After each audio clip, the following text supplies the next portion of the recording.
چاہے بیٹا ہو یا بیٹی ہو.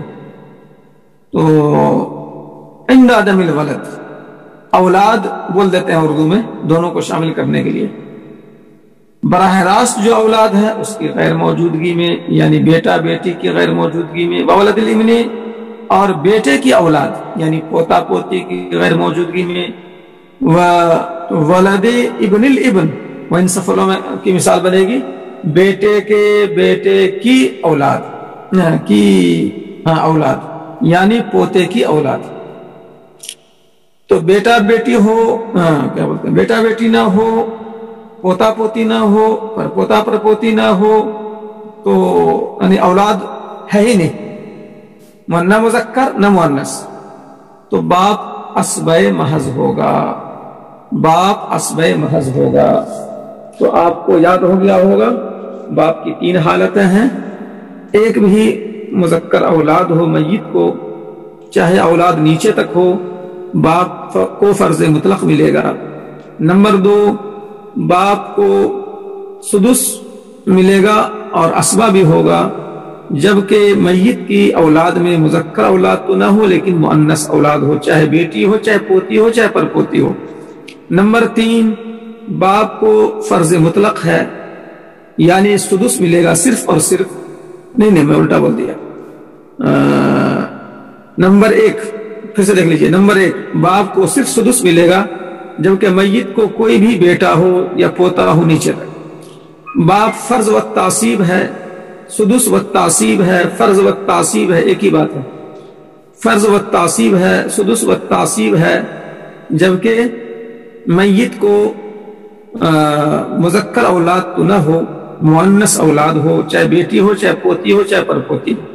نمبر 3، باپ عصبہ محض ہوگا، باپ عصبہ محض ہوگا یعنی دوسرے ذوی الفروض سے بچا ہوا پورا لے لے گا، اور اگر وہ تنہا ہو تو بھی پورا لے لے گا. دوسرے ذوی الفروض ہوں تو ذوی الفروض کو دینے کے بعد بچا ہوا پورا لے لے گا. یہ عصبہ محض کا مطلب. اور یہ کب ہوگا؟ جب میت کو نہ مذکر اولاد ہے نہ مؤنث اولاد ہے نیچے تک، نہ بیٹا نہ بیٹی نہ پوتا نہ پوتی نہ پر پوتا نہ پر پوتی. یہ باپ کی بات. الجد الصحیح، احوال الجد الصحیح، جد صحیح کے احوال، یہ میں تھوڑی وضاحت کر دے رہا ہوں، اصل آپ کو یاد کرنا ہے زبانی. والجد الصحیح کالابی، اور دادا یعنی جد صحیح یہ باپ کی طرح ہے سوائے 4 مسئلے کے. وسنذکرها فی مواضع انشاءاللہ، اور اس کو ہم ذکر کریں گے اس کی جگہوں میں اگر اللہ نے چاہا. تو باپ کے 3 احوال، اسی طرح سے دادا کے بھی احوال ہیں. 3 تو ہیں ہی، البتہ ایک کا اضافہ ہو جائے گا تو دادا کے 4 احوال ہیں. دادا کے 4 احوال ہیں، 3 وہی ہیں جو باپ والے ہیں. تو اگر میت کو باپ نہ ہو اور دادا ہو، اگر میت کو باپ نہ ہو اور دادا ہو تو پھر دادا کے احوال ٹھیک وہی ہیں جو پیش کیے گئے باپ کے. پہلے باپ کے بارے میں ذہن میں بٹھا لیجئے کہ باپ نہ ہو اور دادا ہو تو ٹھیک وہی احوال ہے. یعنی میت کو بیٹا پوتا میں سے کوئی ہو تو دادا فرض مطلق 6واں حصہ ملے گا، اور اگر میت کو مذکر اولاد نہ ہو مؤنث اولاد ہو تو دادا فرض مع تعصیب، اور اگر میت کو مذکر و مؤنث اولاد نیچے تک نہ ہو تو دادا فرض مطلق. جو احوال باپ کے آئے وہی احوال دادا کے ہیں. بس یہ ہے کہ ان تینوں شکلوں میں یہ مان کر چلنا پڑے گا کہ باپ موجود نہیں ہے، باپ موجود نہیں ہے، تب یہ احوال ہے. اگر باپ موجود ہو اور دادا بھی ہو تو پھر دادا کی یہی 4تھی حالت بن جائے گی. باپ اگر موجود ہو اور دادا بھی ہو تو دادا کی یہ 4تھی حالت ہو جائے گی. 3 حالتیں جو پیش کی گئیں اس میں یہ فرض کیا گیا کہ باپ موجود نہیں تھا، باپ موجود نہیں تھا، اس لیے دادا کی 3 حالتیں ہو گئیں. جو ابھی آپ کے سامنے پیش کی گئی وہی 3 حالتیں جو باپ کی 3 حالتیں ہیں، وہی دادا کی 3 حالتیں ہوں گی، بشرطے کہ باپ موجود نہ ہو ان تینوں حالتوں میں. اگر باپ موجود ہو تو پھر یہ دادا کی چوتھی حالت ہو گئی۔ اب باپ موجود ہو تو دادا کی چوتھی حالت کیا ہوگی؟ تو فرماتے ہیں وَيَسْقُطُ الْجَدُّ بِالْأَبِ، دادا ساقط ہو جائے گا باپ کی موجودگی میں۔ یہ ہو گئی دادا کی چوتھی حالت، اس لیے کہ باپ اصل ہے، بنیاد ہے دادا کی میت سے قرابت جوڑنے میں۔ دادا اور میت میں جو قرابت کا معاملہ ہے وہ باپ کے واسطے ہی سے ہے۔ جب باپ ہی نہ ہو تو دادا کہاں سے؟ تو باپ جو ہے، اور بحث آئے گی باب الاسبات میں کہ قریب کے رہتے ہوئے دور والا محجوب ہو جاتا ہے اسبات میں۔ بیٹا کے رہتے ہوئے پوتا محجوب، پوتا کے رہتے ہوئے پرپوتا محجوب، پرپوتا کے رہتے ہوئے لکڑ پوتا محجوب، باپ کے رہتے ہوئے دادا محجوب، دادا کے رہتے ہوئے پردادا محجوب۔ تو قریب والا دور والے کو محجوب کر دیتا ہے۔ یہ سب بحث آئے گی باب الاسبات میں۔ لأن الاب اصل، اس لیے کہ باپ اصل ہے دادا کی میت سے قرابت میں۔ اور والجد الصحیح، اور جد صحیح وہ مذکر اصل بعید ہے، چونکہ دادا پردادا نانی پردادی یہ سب کیا ہیں؟ اصل بعید ہے۔ اصل اوپر والے کو اصل اور اصول بولتے ہیں، میں نے کل بتلایا تھا، اور میت کی اولاد کو فرو بولتے ہیں۔ اصول فرو، اصول کی ضد فرو، فرو کی ضد اصول۔ اصول اوپر والے، فرو نیچے والے۔ اور باپ اور ماں یہ اصل قریب ہے، اور باپ اور ماں سے اوپر کی بحث چل رہی ہے، دادا دادی نانا نانی وغیرہ، تو یہ اصل بعید ہے۔ اس لیے ایک ساتھی نے پوچھا تھا کہ اصل بعید کیوں کہا جاتا ہے، تو یہ بات میں نے کہہ دی تاکہ جس ساتھی نے سوال کیا تھا کہ اصل بعید کیوں کہتے ہیں اس کا جواب ہو جائے۔ تو هو الذی، یہ وہ اصل بعید ہے دادا جس کی نسبت میت کی طرف کرنے میں داخل نہ ہو۔ آج بورڈ پر جو مثال دیکھیں آپ، وغیرہ کی بات آئی بار بار، تو اس کو میں مؤنث سے بھی تعبیر کرتا ہوں، کبھی سے بھی تعبیر کرتا ہوں۔ ایک ہی بات ہے کہ درمیان میں اگر ایک بھی واسطہ کا آ گیا، دادا اور میت کے درمیان ایک بھی واسطہ کا آ گیا، مؤنث کا آ گیا، تو دادا فاسد ہو جائے گا۔ اور میں نے کہا تھا ایک ہی جملہ یاد رکھیے تو دادا کی کہانی جو ہے آپ کو یاد ہو جائے گی کہ میت اور دادا کے درمیان تمام واسطے مذکر ہوں، تبھی دادا صحیح کہلائے گا، جد صحیح۔ اس کے علاوہ تمام شکلیں جو ہیں جد فاسد کی ہیں، یعنی تمام واسطے مؤنث کے ہوں، کچھ واسطے مذکر کے ہوں، کچھ واسطے مؤنث کے ہوں، اوپر کا واسطہ مذکر کا ہو نیچے مؤنث ہو، یا نیچے مذکر ہو اوپر مؤنث ہو، تمام شکلوں میں جد کیا ہو جائے گا؟ فاسد ہو جائے گا۔ اس لیے یہاں وہی ایک جملہ کہا گیا ہے فیصلہ کن، کہ وہ مذکر اصل بعید جس کی نسبت میت سے کرنے میں کوئی داخل نہ ہو، ایک بھی مؤنث نہ آئے، نہ آئے، ایک بھی مؤنث نہ آئے، تو دادا کیا ہوگا؟ تب صحیح ہوگا۔ ایک بھی مؤنث آ گئی، کہیں بھی آ گئی، دادا فاسد۔ آج اس کی وضاحت ہو گئی۔ تو دادا کے سلسلے میں جو احوال ہیں وہ وہی ہیں جو باپ کے ہیں، بس چوتھے کا اضافہ ہو گیا کہ باپ کی موجودگی میں دادا محجوب ہو جاتا ہے۔ باقی شکلوں میں دادا اور باپ ایک ہی طرح ہے۔ البتہ 4 مسئلے جو ہیں ایسے ہیں کہ دادا کی موجودگی میں دوسرے وارثین پر کچھ اور اثر پڑ رہا ہے، اور باپ کی موجودگی میں کچھ اور اثر پڑ رہا ہے۔ وہ 4 مسئلے ہیں، الا فی 4 مسائل۔ یہ 4 مسائل میں دادا اور باپ کے احکام استثنائی طور پر کچھ الگ ہیں۔ تو الگ کا مطلب یہ ہے کہ خود ان کا آپس میں فرق نہیں ہے۔ باپ موجود ہوگا تو دادا محجوب ہی ہو جائے گا، باپ موجود نہ ہوگا تو دادا کے احوال وہی ہوں گے جو باپ کے ہوں گے، لیکن دوسروں پر اثر انداز ہونے کے اعتبار سے باپ اگر ہوتا تو کچھ اور اثر کرتا، اور دادا ہے تو کچھ اور اثر کر رہا ہے۔ ایک مثال میں دیتا ہوں، 4 باتیں یہ آ جائیں گی 15-20 صفحہ کے اندر جو ہے 4 مثالیں آ جائیں گی، اور جب وہ مثالیں آئیں گی تو آپ کو بتلا دیا جائے گا کہ آپ نے پڑھا ہے کہ دادا باپ کی طرح ہے سوائے 4 مسئلے کے، 4 مسئلے میں باپ کچھ اور اثر کر رہا ہے اور دادا کچھ اور اثر کر رہا ہے دوسرے پر، باپ کچھ اور اثر کر رہا ہے دوسرے پر اور دادا کچھ اور اثر کر رہا ہے۔ یہ 4 مسئلے کون سے ہیں؟ تو جب یہ مسئلہ آئے گا آگے 15-20 صفحے کے اندر چاروں آئے گا تو اس وقت آپ کو بتلا دیا جائے گا۔ ایک مثال میں دے کے تاکہ آپ کے ذہن میں آ جائے۔ اب مثال کے طور پر باپ کی موجودگی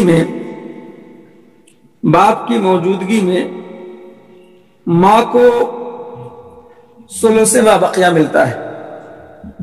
مرنے والی مری شوہر کو چھوڑ کر گئی، شوہر اور ماں باپ کو، تو اس مثال میں ماں کو ملتا ہے ثلث ما بقیہ، ثلث ما بقیہ من الزوج۔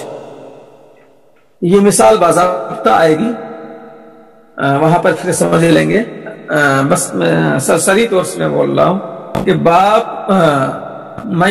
مرنے والی مری شوہر ماں باپ کو چھوڑ کر گئی، تو شوہر کو جو حصہ مقرر ہے وہ دینے کے بعد بچے ہوئے کی تہائی ماں کو ملے گی، شوہر ماں باپ۔ لیکن اگر مرنے والی مری شوہر ماں اور دادا کو چھوڑی، باپ کی جگہ دادا کو چھوڑی، باپ پہلے مر چکا تھا اب دادا ہے، تو اس صورت میں شوہر کو دینے کے بعد بچا ہوا جو ہے وہ ماں کو نہیں ملے گا، یعنی بچے ہوئے کی تہائی نہیں ملے گی بلکہ پورے مال کی تہائی ملے گی، ثلث کل ملے گا ماں کو، نہ کہ ثلث ما بقیہ۔ باپ کی موجودگی میں اس مثال میں ماں کو ثلث ما بقیہ ملا، باپ کی موجودگی میں ماں کو ثلث ما بقیہ ملا، لیکن باپ کی جگہ دادا ہو تو ماں کو ثلث کل ملے گا، پورے ترکہ کی تہائی، نہ کہ شوہر کو دینے کے بعد بچے ہوئے کی تہائی، ایسا نہیں بلکہ پورے ترکہ کی تہائی۔ تو باپ کے رہتے ہوئے ماں کو ثلث ما بقیہ، اور باپ نہ ہو دادا ہو تو ماں کو ثلث کل۔ تو یہ اس طرح کا فرق جو ہے، 4 طرح کا فرق ہے باپ اور دادا میں۔ تو چاروں مثالیں آپ کے سامنے آئیں گی۔ ایک مثال جو پیش کی گئی اگر سمجھ میں نہ بھی آیا ہو تو مسئلہ نہیں ہے، یہ چاروں مثالیں آگے آ رہی ہیں۔ احوال و اولاد الام، اخیافی بھائی بہنوں کے احوال۔ اولاد الام جو ہے کس کو بولتے ہیں؟ اخیافی کو بولتے ہیں۔ تو اخیافی بھائی بہن یعنی ماں شریک بھائی بہن۔ ماں شریک کا مطلب میت کی ماں اور اس بھائی یا بہن کی ماں ایک ہے، البتہ میت کا باپ اور اس بھائی بہن کا باپ الگ ہے، یہ بتلایا تھا میں۔ تو یہ ہے اخیافی، اخیافی بھائی بہن، یہ بھی ذوی الفروض میں سے ہے۔ اب اخیافی کے بارے میں آپ احوال جو ہے آپ کے گروپ میں آ چکا ہے، دیکھیں آپ اخیافی کے 3 احوال ہیں، اور اس میں خاص طور پر اخیافی بھائی بہن جو محجوب ہوتے ہیں اس کو اچھی طرح ذہن میں بیٹھانا ہے کہ کب یہ محجوب ہو جاتے ہیں، کیونکہ محجوب ہونے کی بہت ساری شکلیں ہیں اس کی۔ تو ان تمام صورتوں کو یاد رکھنا ہے جب اخیافی بھائی بہن محجوب ہو جاتے ہیں۔ پہلے آپ اسی کو دیکھیں کہ اخیافی بھائی بہن محجوب کیسے ہوتے ہیں، کب ہوتے ہیں۔ تو اس صفحہ 17 میں پہلی لائن کے وسط میں ہے، یہ حالت نمبر 3 ہے وہ، وَيَسْقُطُونَ بِالْوَلَدِ وَوَلَدِ الْإِبْنِ وَإِنْ سَفُلَ وَبِالْأَبِي وَالْجَدِّ بِالْاتِّفَاقِ۔ پہلے یہ ذہن میں لانا پڑے گا، جب بھی جو ہے آپ کے سامنے وارثین کے نام آئے تو ہمارا ذہن پہلے چلنا چاہیے کہ ان کو حصہ جو ہے ملے گا یا نہیں ملے گا، اس کو محروم کرنے والے محجوب کرنے والے کوئی ہیں کیا۔ اب جیسے آپ کے سامنے بیٹا پوتا بیٹی پوتی وارثین میں لکھ کر آیا، کسی نے پوچھا مرنے والا مرا، بیٹا کو پوتا کو بیٹی کو پوتی کو چھوڑا، تو کس کو ملے گا کس کو نہیں ملے گا اور کتنا ملے گا۔ تو یہ سوال آپ کے سامنے جب آتا ہے تو آپ کا ذہن پہلے یہ کام کرنا چاہیے کہ کہ بیٹا کو کوئی محجوب کرنے والا ہے کیا؟ نہیں ہے۔ بیٹی کو محجوب کرنے والا کوئی ہے کیا؟ نہیں ہے۔ تو بیٹا اور بیٹی جب جمع ہو جائے تو یہ آپس میں اسبا ہو جاتے ہیں، کیونکہ یہ دونوں آپس میں کیا ہیں؟ بھائی بہن ہیں۔ بھائی بہن کیا ہوتے ہیں؟ آپس میں اسبا ہو جاتے ہیں۔ تو یہ سب بحث آئے گی۔ اب پوتا ہے، پوتی ہے، تو اب پوتا جیسے آپ نے دیکھا پوتا بھی ہے وارثین میں، پھر فوراً ذہن کو منتقل کیا کہ پوتا کو محجوب کرنے والا تو بیٹا ہوتا ہے۔ بیٹا ہے یا نہیں ہے؟ بیٹا تو ہے۔